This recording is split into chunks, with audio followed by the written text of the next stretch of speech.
There we go.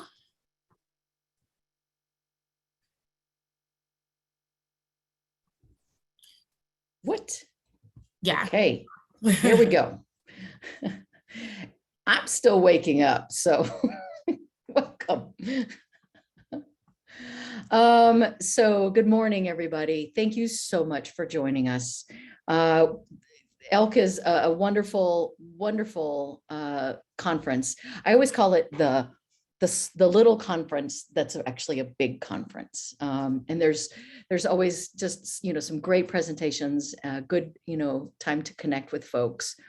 Today, I am always Dr. Rebecca Reese, and I'm the Director of Online Learning at Rocky Mountain College of Art and Design. But today I have the absolute joy and pleasure of introducing one of my best friends, Dr. Jill Stefaniak. Jill and I have known each other since we were in school, grad school. Our chairs were friends, and we very quickly started, connecting on different levels and having those moments in the hallway, and we just continued to find each other. And I'm so very thankful to have her in my life. Jill is an associate professor in the Learning Design Technology program in the Department of Career and Information Studies at the University of Georgia. Dr. Stefaniak has well over 15 years of experience in instructional design, teaching instructional design, but also being a practitioner. That is one of the things that a lot of times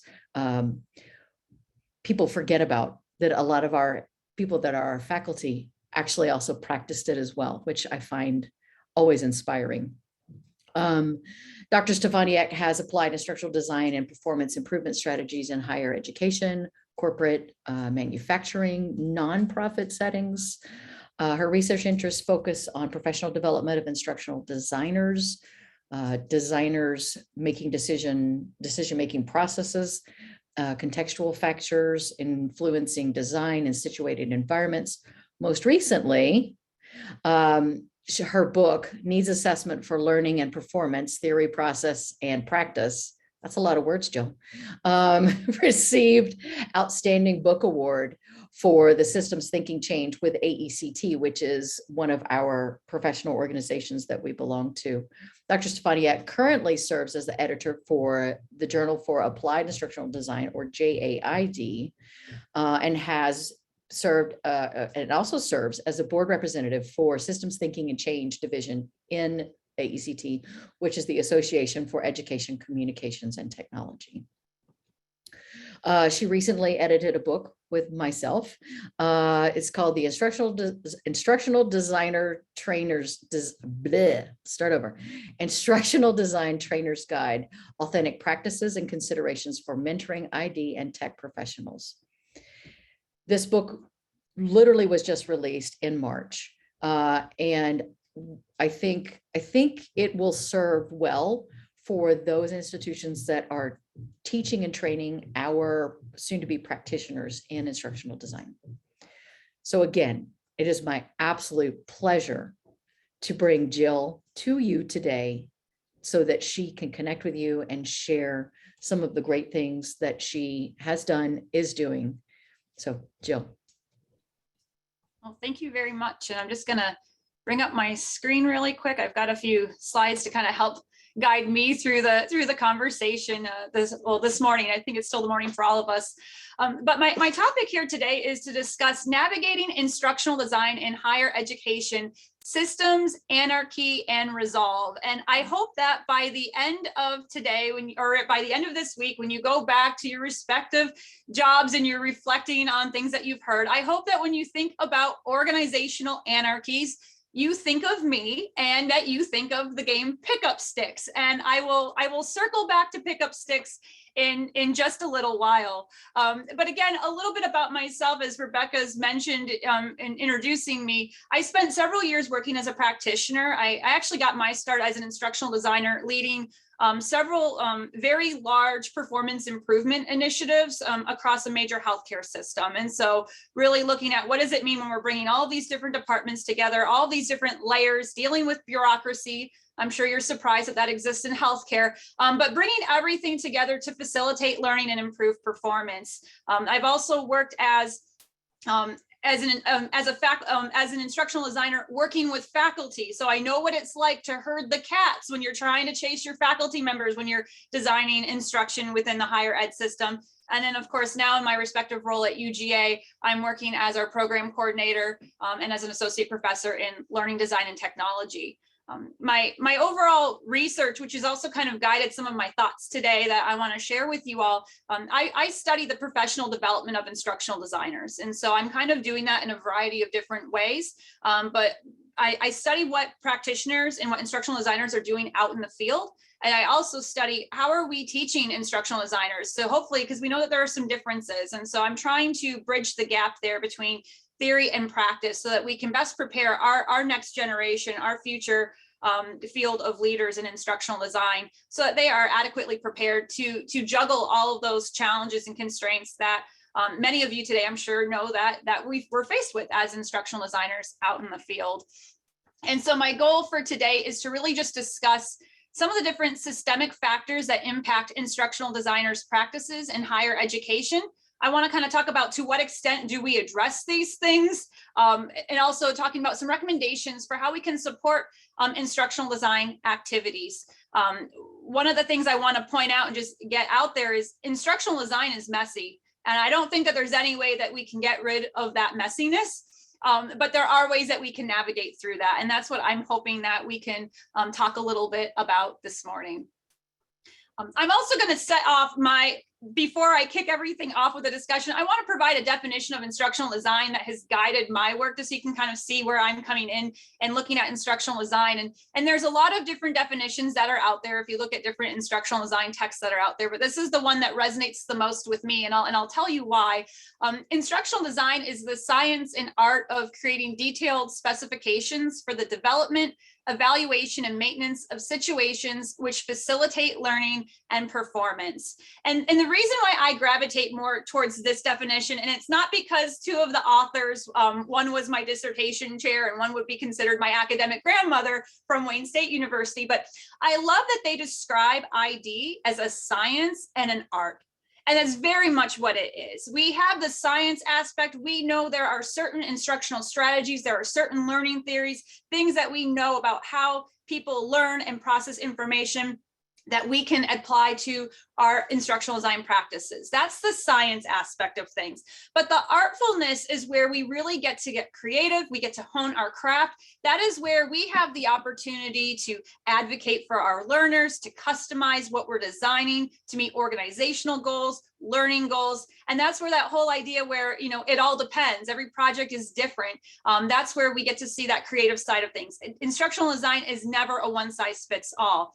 And I also really like that this definition just calls it out and says, we facilitate learning and performance. That's our jobs. We could look at everyone here today in this session and ask, what do you do? And if we were to really break everything down and all the different projects we've worked on and all the different roles that we've served in an instructional design capacity, we can say that everything that we're all doing is to facilitate learning and improve performance, which I think is really exciting, but it also takes a lot of work, which kind of leads me into my next thing.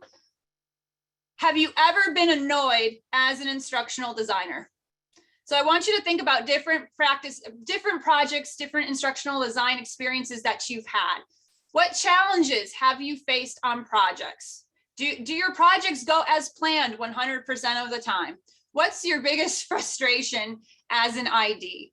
And if anyone here is sitting here today and they say, I've never been annoyed as an instructional designer, I've never gotten frustrated, please type in the chat box where you work, because I would love, and I'm sure other people here would love to apply to work at your institution. But we know that we come across all kinds of challenges as we're moving forward. And so when I think about this, and if I were to look at, okay, I'm an instructional designer, I facilitate learning and improve performance. When I look at a lot of the projects that I've been involved in, I've never been brought in at the appropriate time. Very rarely do I get brought in at the beginning when I should be. Oftentimes, I used to joke when I worked in healthcare, I always said that my job was damage control because I was always brought in too late. There was a big issue that happened. We were either trying to create policies, something really bad happened on a clinical side of the house in the hospital, and we were now having to create training to protect ourselves. And so this was pretty much how I felt my role as an instructional designer was. And I think that anytime we're working within a large organization, if we're working in higher ed, if you're working in very large complex corporations where there's a lot of different layers and levels and departments, this happens. It's natural. And so one of the things I want to talk to you about today is, as instructional designers, how can we consider all of the moving parts? And so this is a picture of pickup sticks. Is everyone here familiar with the game pickup sticks? This is where I'm starting to feel old now, because when I share this example with some of my younger students, especially my freshmen, they've started saying, I don't know what those are, but my grandma has them in her attic. And I'm going, no. But pickup sticks is the game where you grab the sticks and you drop them on the floor or on the table. And the goal is to collect the most sticks. And depending on the color of the sticks, there's different points attached to them.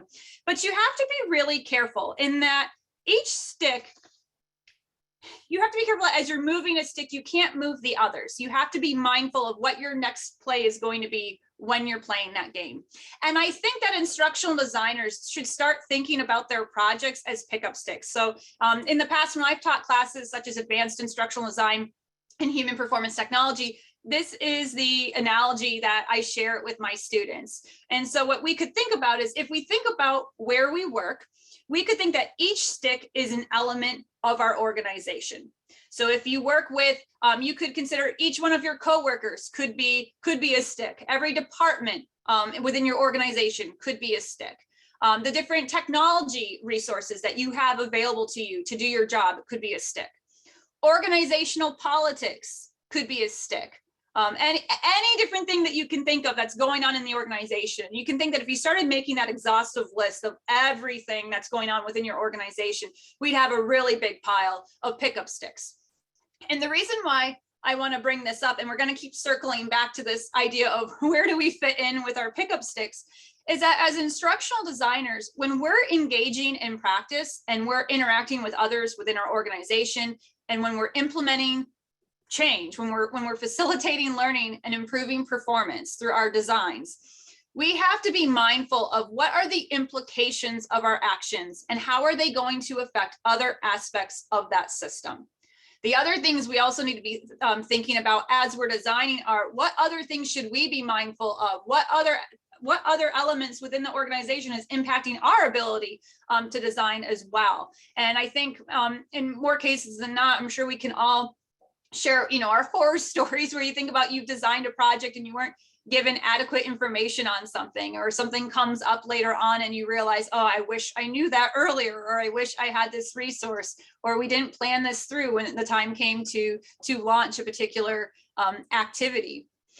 And so, and I'm really drilling down instructional design in a very simplistic way. But when we look at how we facilitate learning and performance in instructional design, we can really look at that ADDIE process. And I'm not saying ADDIE is a model, I'm saying ADDIE is a process. And that's where we're going through analysis, design, development, implementation, and evaluation.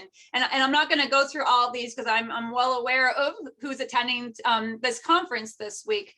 But when we think about going through this process on our different projects and whatever our respective roles may be within this process, it's really important that we're mindful of the system. And so it's important that, designing instruction within a system is ubiquitous to instructional design. And so in order to understand the systemic impact of our actions and of the decisions that we're going to make as instructional designers, as educators in higher education, one must understand the interrelatedness of the different objects within the system. And so this is a model that's taken from the Ritchie, Klein, and Tracy textbook, and it's really breaking down how we can look at just systems in general. But if you were to look at this slide, if we were to look at your own organization, the overarching environment could be, and again, what's great about this is you can break it down and customize it in however many layers as you want. But if you were to think about your respective institutions where you currently work, that could serve as the main environment. And then you could kind of start thinking about it. If you start peeling back the onion, you could start looking and seeing what are all the different layers. Perhaps you work within a particular unit and there's other departments that fall within that unit. That unit could be the super system. Then you have the system, which could be your department. all the different sub functions of your department, all the different individuals and processes and rules and tools that you have all fall within these different systems and subsystems.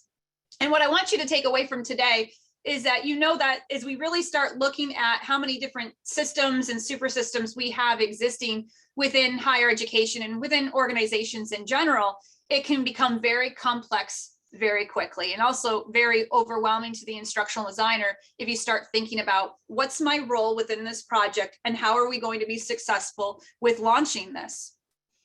And so when we look at where does this all fit into, where do the pickup sticks fit in under this umbrella of higher education, it's really important to be thinking about, especially when we look at distance education. Distance ed is a complex system that consists of several subsystems working together. And we could break them down such as teaching, learning, technology, management, and policy. And so if we were to look at this, as we go through these next couple of slides, I want you to be thinking to yourself going, how many times have I worked on a project and I haven't had all the information that I needed from all of these different systems? And this is what's challenging when we look at higher education, just because of the way most higher ed institutions are structured. There's a lot of silos going on, right? And so that's one of the challenges. We don't always know all of the different things that are going on within these subsystems, contributing to education, contributing to distance ed, contributing to instructional design initiatives within our higher ed settings. And so when we look at this, Hempel and al. Suggested that there are 7 subsystems that make up a distance education system in higher ed. We have online course delivery and support, online course development, administrative support, student academic support, instructor support, program and department curriculum, and student personal support. And so depending on what your role is within your institution, you can probably think about where you might fit in on some of these systems. You might think about certain systems or certain departments or units that you interact with on a regular basis for different projects or just day-to-day operations that would probably fall within these different subsystems. And one of the challenges that we see when we're looking at research and scholarship on distance ed in higher ed, or just scholarship on systems thinking or systemic practices in higher education, is that the majority of the research studies that are published in the distance learning space tend to only look at one aspect of these subsystems. There are very few studies that are out there that are really looking at the implications and looking at what's that interrelatedness look like between more than one of these subsystems. And there's a lot of reasons for that could be a whole other talk in and of itself. But just something I want you to bring to mind is that timing can be a challenge. So if we're thinking about for those of us that engage in research, we don't have time necessarily to be able to do a study where we're going to be studying something for multiple years at a time, especially if you're doing your PhD, you want to graduate at some point, right? And so you're narrowing your focus and looking at one particular aspect of a system.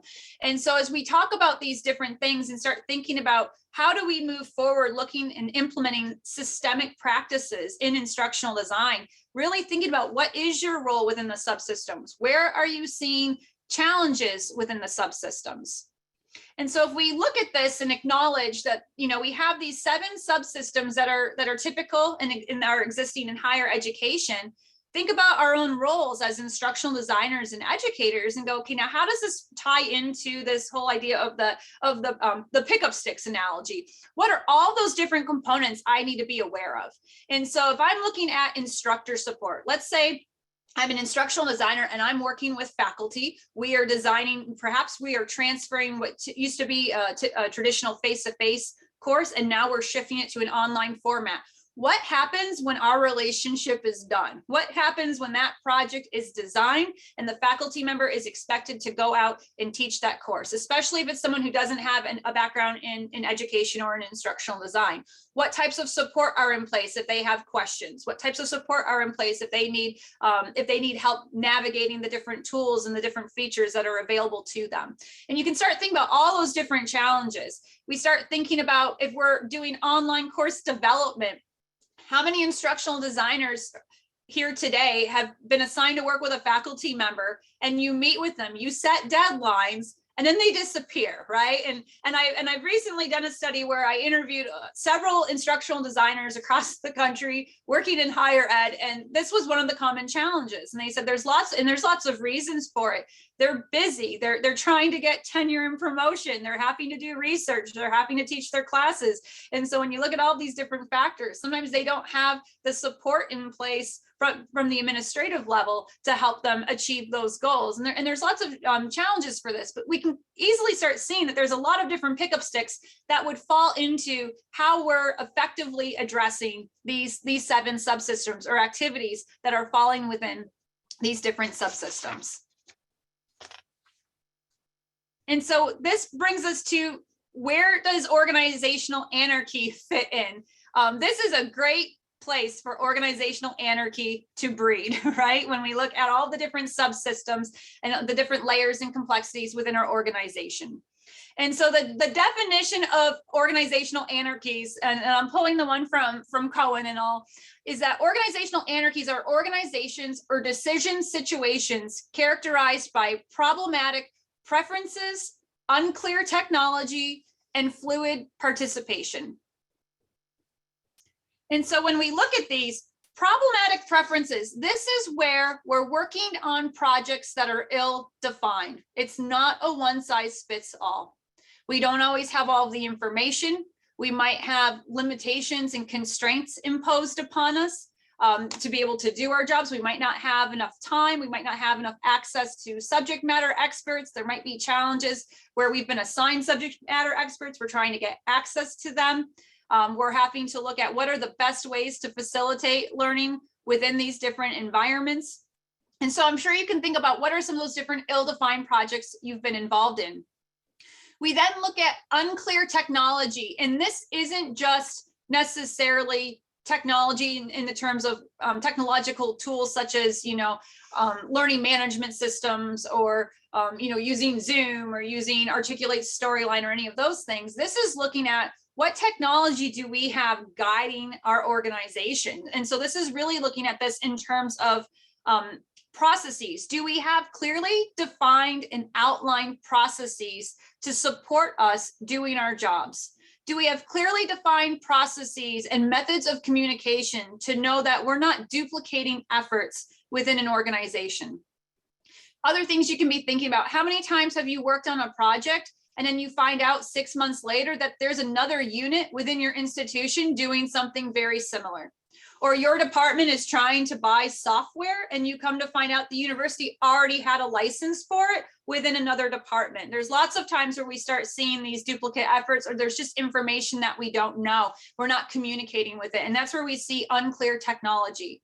What happens if I look at offices such as offices of online instruction, working in higher ed institutions where they're working with faculty to make transitions from face-to-face programs to online programs? It's not always a one size fits all. And so that's sometimes when that happens, that's where we see unclear technology too, where we can't always have these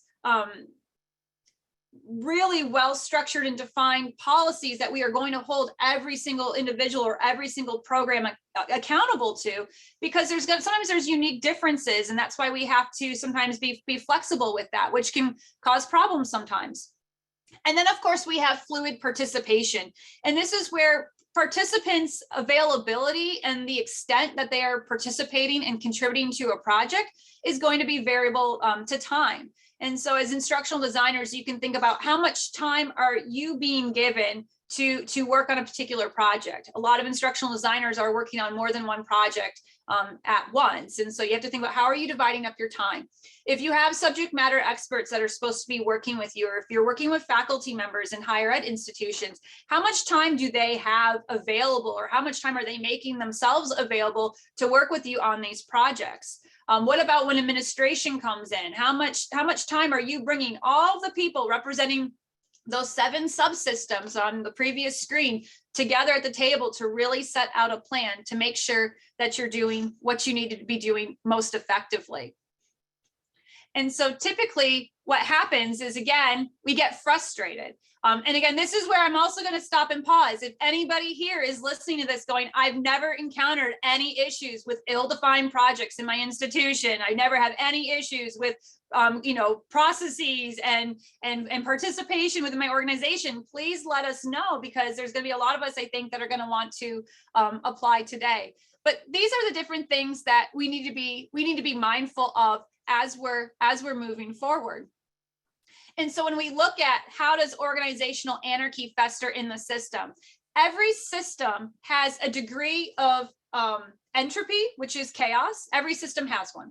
And in every system has the ability to self-regulate. And self-regulation is where we have clear policies and procedures. There's different rules and norms within our organizations that really just help our system function as a whole.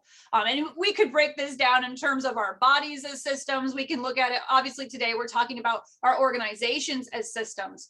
But typically what happens is the more chaos, the more times that we have situations that are just unclear, it limits our abilities to self-regulate as a system. And so that's where it's really important to be thinking about that. And it's kind of that balancing act. We're not probably going to be able to eradicate entropy, but again, what are ways we can kind of navigate and maneuver through that?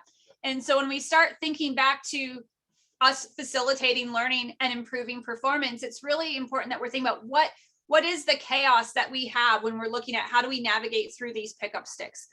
To what degree do we have entropy within our organization? So if I am going to be working on a project and implementing change, what does that do to other aspects of the organization? What does it do to other projects that I may have going on? How does it impact how we're going to be launching other initiatives within the system? And again, you can see that depending on some of the different things that we identify, some things we're probably better at self-regulating and other things we're probably experiencing challenges with. And so that kind of leads me to my next question and to talk to you all about today is how do we build resolve? So organizational anarchies are just going to exist. They exist just because of the nature of complex systems. So we're not going to be able to get rid of that. We're not going to be able to get rid of the messiness that is instructional design. But what we can do, and what we do have a little bit of control and power over, is how do we build resolve as instructional designers leading these initiatives within our organizations? And I think that we can do this effectively through three different mechanisms by looking at how are we building resolve through practice, research, and educational preparation. And so what I'm going to do is, as I kind of start going through some of these different things on the next couple of slides and some different strategies we might want to be thinking about, ways that we can do this is further researching what are those interrelated relationships that occur within systems? What are the implications? Thinking about how are we preparing people? How are we preparing individuals that are going to be working with us as instructional designers to understand the complexities of the system, to understand why we're asking them for certain information when we're engaged in different projects. We need to be preparing our instructional design students, people that are pursuing degrees in instructional design and learning sciences, to be best prepared how to handle the complexities of these systems, so that when they get out into the workforce, they're not feeling anxious and overwhelmed when they soon realize that they're going to have to juggle multiple plates in the air. And so some of the challenges that we have is just looking at what is the systemic reach of instructional design. I teach instructional design. I teach intro and advanced classes. And so I kind of have a love-hate relationship with instructional design models. I tell students we need to know models. Models can serve as blueprints and can help guide us, but you certainly don't want to have anyone feel constrained by a model. And when we looked at research, I worked on a project with Mei Sue, and we looked at this, looking at all the research that's out there, all of the empirical research where they've studied instructional design models. We really wanted to see to what extent are they addressing the systemic reach. And to be honest, they're not. When we look at the ADDIE process, it's really looking at this very focused area on what is that one deliverable. It's not looking at the big picture. And so this kind of comes up to one of the challenges for how can we promote systemic ID. I always tell my students, there are times where I've interacted with different instructional designers and they're not looking at that big picture. And they get very overwhelmed by all the different organizational constraints that could be occurring. And my running joke with my students is that there are some designers I've met that couldn't design their way out of a paper bag. And so I always tell my students, I want them to be able to.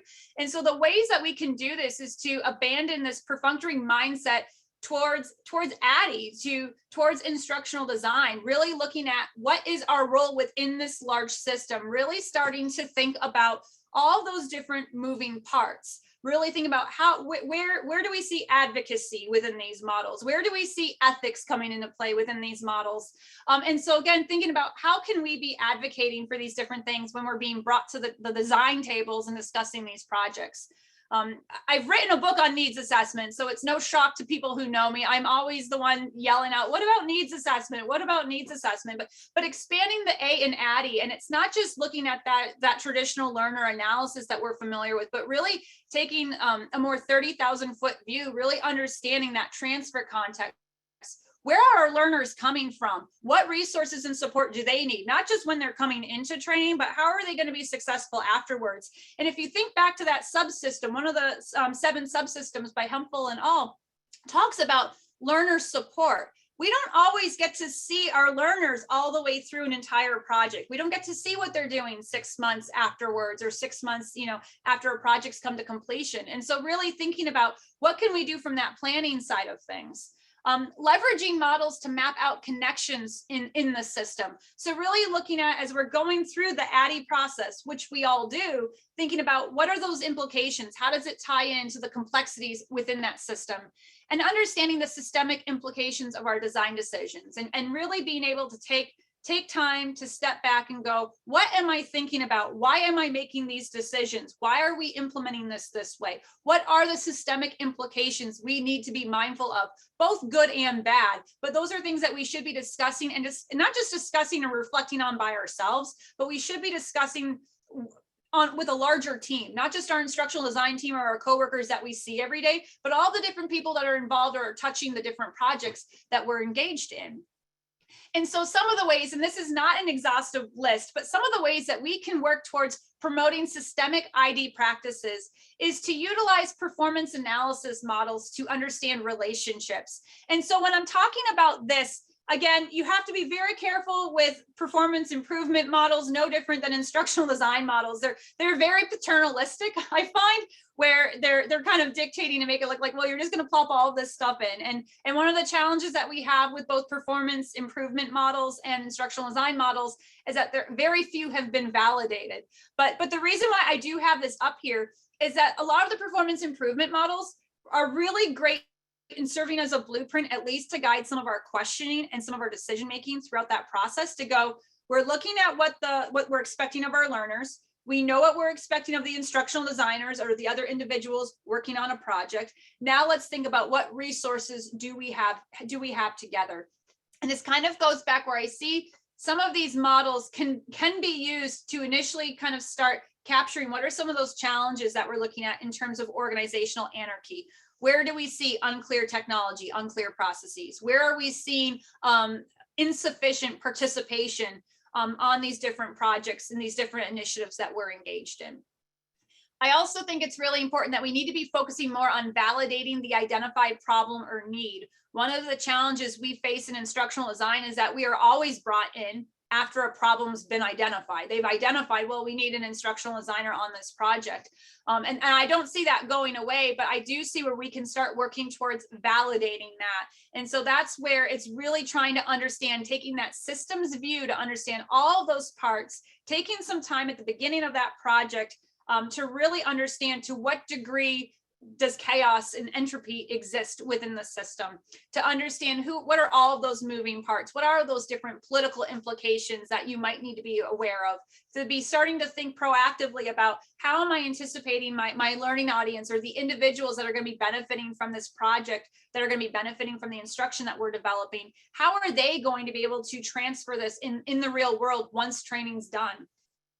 I also think it's important to impose design constraints on the system. We typically look at the term constraints negatively, right? It typically has that negative connotation, but I actually love constraints because it actually makes my life easier. I know how much I can stretch and bounce around in my design space. And so I think that when we're working on projects and when you're doing those different projects and you're doing those kickoff meetings, to really be thinking about what are the different design constraints we have on the system. And so constraints could be, how much time do I have to be working on this? What's my budget? What I can do with a budget of zero is a lot different than what I can do with a budget of, $50,000 and, a couple of grad students or a couple of, additional support staff. And so it's thinking about what does that look like? How many tools do I have? What are my resources within my learning management system? What's my, as I'm working with different individuals on the project, what's everyone's knowledge and subject matter expertise that they're contributing to the project? Those are all different design constraints that let us know to what extent can we do certain things and certain activities. And I would rather have that than not have any constraints at all and just find that the outcome is this moving target that I'm trying to chase and I'm trying to figure out. And so that's where it's important, I think, to take time and to kind of understand what are some of those constraints you need to be mindful of. And then also employing empathetic strategies that promote recursive design. One of the things, if you're following the trends in instructional design, we've got this new trend that's kind of emerged these last couple of years called empathetic design or inclusive design, where just now we're starting to think about, let's think about our learners as real people.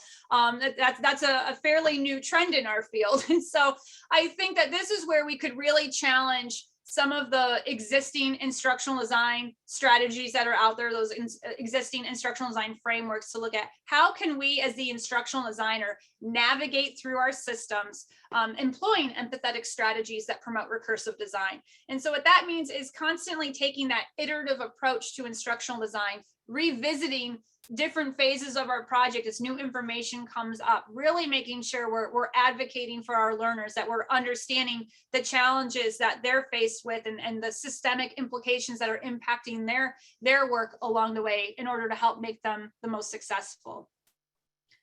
I also think this is when I look at needs assessment in general. I think that when we're looking at how do we do this, we need to have appropriate resources. So we need to have clear aims and objectives for the project. We need to have key stakeholders that can be identified, support from senior leadership, and we need to have the right people involved. And I think that this is especially important when we're launching projects in higher education involving instructional design, and having the right people involved are people who know about the issues, who care about the issues, and people who can make the change happen. Now, I know probably if you think about projects you've worked on, you can say, I know about the issues, I care about the issues, but sometimes our hands are tied on how much authority and autonomy we have to be able to make those changes happen. And that's where you can kind of start seeing it goes back to that organizational anarchy slide, where we start having issues with unclear technology and processes. We have fluid participation, where we need to get the right people to that table to be able to support this. Or because we could design the best piece of instruction, we could design the best educational program. If we do not have the appropriate infrastructure in place, that project is going to be dead on arrival, and it is frustrating for everybody. And so it's really important looking at how we can get these people together. Finding people that fit 2 of these circles isn't good enough. We need to make sure we have people that can fit all 3 of these circles so that we can be most successful. We need to be structuring conversations. So as instructional design practitioners, we need to be thinking about these subsystems and asking questions about where do these different subsystems fit in. So this is where, when we're having those planning meetings and those kickoff meetings, start trying to think about what are some of those systemic implications you need to be aware of. What resources do you have in place? Is everyone aware of the different changes that are occurring within the organization? We need to break down those silos. From a research and scholarship standpoint, we need more individuals to be studying what are the relationships between these subsystems. So when we're looking at issues like inclusive design and we're looking at ethical instructional design practices, we really need to be looking at how does this transcend across all of these different subsystems. And if you were to think about your own, for those of you doing research in the audience today, if you're thinking about the research that you do, how are you tying into these subsystems? Are you tying into a couple, or are you tying into a few? And so I really implore you to be looking at different ways that you might be able to start looking at what are those relationships that exist, because there is a lot of opportunity for further research on this. But most importantly, I think as instructional designers, there is that element of resolve. There are ways we can navigate through these things through being reflective instructional designers, asking questions, trying to figure out and identify where do we fit in within these different subsystems within the system. I'm going to do a couple of shameless plugs. I do want everyone to know to be on the lookout. Coming out next month, distance education, there is going to be a special issue on systemic considerations to support distance education environments. This is one that's looking at what are those different systemic issues that are plaguing our field right now in research. One of the upcoming keynotes this week, Dr. Robert Moore is one of the authors. He's going to be talking about looking at micro-credentials and the systemic implications that poses for higher ed. We have folks in there that have written about looking at higher ed as an ecosystem and what does that look like, and what are all those different moving components and layers and complexities that we need to be mindful of. We've got papers in there looking at how does this apply to universal design for learning and accessibility. So that it's supposed to come out in the next, I believe in the next 2 weeks. So just because this is an e-learning conference, I wanted to let everyone know that this is on the horizon. And then also another, these are the needs assessment book and the instructional designer book. Rebecca said my needs assessment book had a lot of extra words on the title, but I think the one I did with her has more.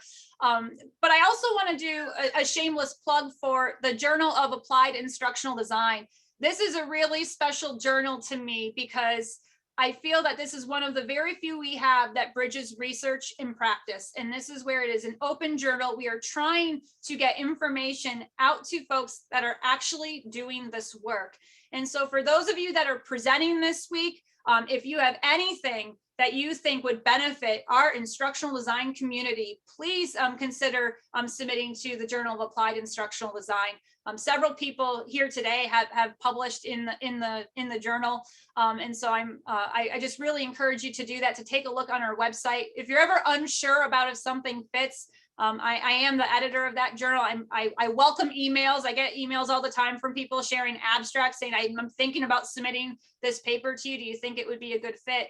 But this is an opportunity for us to have discussions and bridge theory and practice to really help everyone that's out there doing this great work. And at this time, I would welcome any questions or anything anyone would like to talk about involving systemic challenges we're facing in instructional design and higher ed. Jill, thank you so much. That was just, amazing. I always love, sitting in on presentations that you give. If you have a question and you put it in the chat, I am happy to read that out to everyone.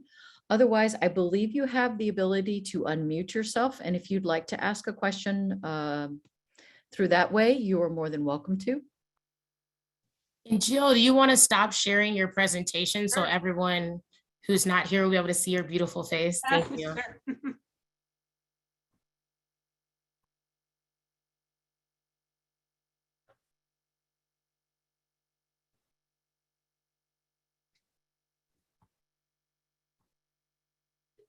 Seems like we have a shy group today. I will say something. Go for it. Thank you. My name is Leilanda Maines. I'm a learning designer at Front Range Community College and also an instructor at a few other institutions. And I just wanted to say, one, as a scientist, I really appreciate, I've been in the hard sciences for a long time. And I just want to say, I really appreciate your talk about research and like implementing and the chaos of everything. I just feel like my logical brain likes that a lot because it makes sense to me. Like, oh, we would research this, or we would be like, this is how we would implement something. It's not going to be easy, but how can we get around some of the more emotional things, mental things, right? And try to get to more concrete things. And so I just wanted to say, I am definitely very stoked on all the things you're doing. And I really just appreciate that the coming together of the hard and soft things in life, I like to say. And so I just really appreciated that. And I would say, if someone was, and this is my one question, because I'm still kind of new to learning design, but have been doing it for about 12 years and not knowing it, I guess, developing courses. But if we were trying to get in this, like right now, I don't know if you know this, but the Colorado systems are all coming together. And so in that, what are some things that you might possibly see? I'm gonna let this person in real quick, sorry. What are some things that you think that we could, maybe some take homes, like small things that we might be able to do as we're all coming together to kind of deal with some of these organizational things? I don't know if it's a big thing to ask, so just like maybe one or two things. Yeah, Thank well, you. I'm sure there's not going to be any challenges or issues that will come up with that. I'm sure. I think just a couple of things that come to mind, and I realize it's easier said than done, but anytime I think when people are bringing things together, every individual system's got their own unique culture, right? They've got their own unique way of doing things. And I always get nervous when I see mergers come in and they're like, we're going to create this policy and it's going to be a one size fits all. And that becomes a challenge too. We recently had an issue. It's a little bit different, but we had an issue within the university system of Georgia where they completely changed their policies and procedures for tenure and promotion. And it was because they had a few institutions that weren't following appropriate policies and procedures. So they said, well, we're going to change everything to get these others on board. And now it applies to everyone. And they kind of just ignored the fact that there were institutions within the system that were doing things properly and were doing things that worked. And so I always get nervous with who's making some of those decisions at the top, and are they really recognizing there are times where you can have policies that go across the board, across all the different units, but what are those ones that they need to be mindful of, and recognizing that each institution within your Colorado system, they are unique, they are offering different services. And so I think that those are things I would be looking at. Now, as an instructional designer, if we're looking at it that way, and for those of you that are working in administration on that, is looking at what resources do you need? We talk about fluid participation, and that happens all the time on almost any instructional design project. Higher ed's that's not unique to higher ed, that's just every ID project. But I think looking at what resources do we have, what mechanisms do we have to best prepare for participation. And I think it's that planning phase of things. It's I don't think we do a good job really understanding the complexities. I don't think enough time is spent on needs assessment. And I'm not just saying that because I always feel like I'm the Reverend's wife from The Simpsons. You know, whenever there's a fire on the Simpsons cartoon, and she's always yelling out, what about the children? What about the children? I'm always the one yelling out, what about needs assessment? What about needs assessment? But really taking the time to understand, what are all those moving parts? We don't get access to that. Half the time when we're brought in on a project, we're relying on what our boss is telling us. We're relying on the information our clients are giving us, or people's perceptions of what they think the issue is. So very little time goes into validating the actual projects and prioritizing them. And so as you go back and you're having conversations within your respective units, just trying to see how can your unit engage in some of these conversations and prioritize. And it's going to be a situation where it's going to be an anarchy, right? Because of the nature of it. In your own individual institutions, there's anarchies exist just because of the layers and the complexities. And it's going to be even more compounded when you bring in all the different schools. But having those conversations with administration, I think, and looking at what are ways we can prioritize these needs to address some of these challenges, especially with the processes and participation, I think I would recommend that someone do. And it's really hard because a lot of us oftentimes as instructional designers, you feel like you're an army of one, right? Or even if you're working within your unit, you're usually a small unit on your campus. And so I think just having those conversations and hopefully, getting the right people in place. So if you have that director representing your unit, that they can go off into their meetings and start advocating for these things and having conversations multiple times to hopefully try and best prepare for the changes that you have coming up on the horizon. So we have a couple of questions that came up in the chat, and I'm going to read through those. And we have a couple of hands that came up. So first question: do you consider instructional design to be a subset of instructional development or synonymous with instructional development? I see instructional design when I'm talking about it, I see it as the whole thing. I look at instructional design, it's that entire process, everything from needs assessment to implementation and evaluation, and not just evaluation you might have at the end of a unit or the end of a course. I'm talking about like that 30,000 foot view. Are we meeting our intended objectives? How are we looking at it that way? Okay, cool. Tagging behind that one, what do you see the role of instructional designers evolving to, especially in higher ed? Well, I see us as change agents. I really do, and I've thought that for a long time. I think, one of the nice things about COVID, there's not very many nice things about this pandemic, but one of the nice things is that a lot more people know what instructional designers do. More people are starting to appreciate what we do when they realize that they weren't prepared for all the different transitions that came out of COVID-19. And so I really think that it's continuing with that momentum, not just saying, okay, I don't want people to think, oh, we just needed the instructional designers for these initial transitions. Instructional designers are change agents. We have an opportunity to really help with our strategic planning. I think in really thinking about where are we moving forward as an institution in the next 5, 10, 20 plus years. And so really having those conversations. I see instructional designers being advocates for their learners, really explaining to people. So we know, and we talk amongst ourselves, and we do our research, and we know why we're doing certain things when we're promoting accessibility and inclusive design and empathetic design, but proselytizing that, I think that's our responsibility, to explain that to other people that don't understand what we're doing. And I think we have an opportunity to really shape and inform what education looks like, also in our supportive roles working with faculty, in our partnering roles working with faculty, and really trying to ensure that we have adequate processes in place. And that kind of goes back to, if you think about that anarchy model with the unclear technology, it's recognizing there's going to be policies and procedures that need to be revisited from time to time, that need to be updated to keep up with the different changes that we're embarking on.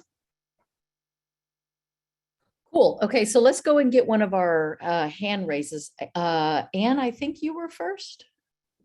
Hi. I really loved the systems thinking approach to our profession, because it's really informative. And I'm kind of wondering about like the cognitive load of the novice instructional designer, that they probably hold on to models because they don't have enough experience yet to know when to let go of them. But how, short of having like, that nice little graphic you had about the different components of a system, stuck on your wall, how do you advise either, novice instructional designers or faculty who are new to working with an instructional designer to use a systems approach to their work? That's a good question. That's a hard question. And that's kind of what has been guiding my research these last few years. When I teach intro to instructional design, we use a model, because I want, especially folks that are brand new to instructional design, I want them to see the different aspects and phases of it. And I think when they see it as a linear process, that helps them. But we know that when we get out into the real world and we're engaged in real world design projects, we are juggling multiple plates in the air simultaneously. And I don't want someone to go through all of their training in that linear fashion and then get the job and go, oh my gosh, they're throwing all of this stuff at me. And so ways that I think we can do that is having those conversations. So even when I'm doing intro to instructional design, I tell my students, we've got our water wings on. And this is the only class where we're going to have our water wings on. After this, we are going to start jumping into the deep end and swimming. And I think it's having those conversations about design uncertainty, design ambiguity, acknowledging what the constraints are that are out there. There's a lot of literature that's out there, and there's a growing body of literature on reflective practice in instructional design. And I'm guilty of this as well. I always tell folks that they should take time and reflect and take notes on what's working well and what's not. But then we get busy, right? And then we forget to do it, or we're running on to the next thing. But I still think that that's something that we should do, to be really thinking about, why are we making the decisions that we're making? Which decisions were helpful? What contextual factors, what systemic implications influenced the decisions that we were making? What do we need to do for planning ahead?